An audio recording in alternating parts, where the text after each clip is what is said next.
मजेदार देवरानी जेठानी के नोक झोंक गीत लेके आयल बनी के गीत कैसा लगी देखी लोग। हमार जेठानी हमरा कितना सतावे लेकिन क्यों हमरा ई तरफ से ना बोलेला।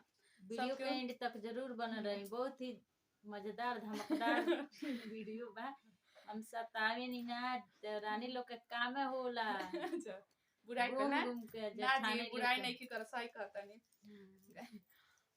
हाय दैया जेठनी सतावे दिन रात हमें, हाय दैया जेठनी सतावे दिन रात हमें। भागत भागत भागत हम सास लगे गईनी, भागत भागत हम सास लगे गईनी। हाय दैया सास कहे बहुवर हमारी, हाय दैया सास कहे बहुवर हमारी।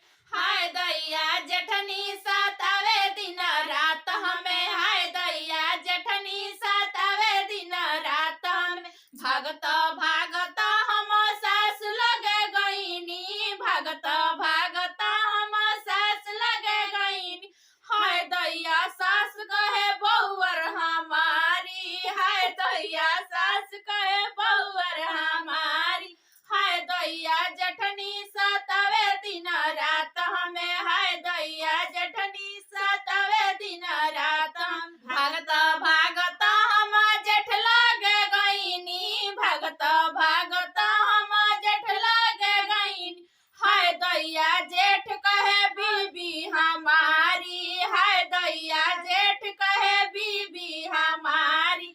हाय दैया जेठनी सतावे दिन रात हमें, हाय दैया जेठनी सतावे दिन रात हमें। भागत भागत हम सैया लगे गईनी, भागत भागत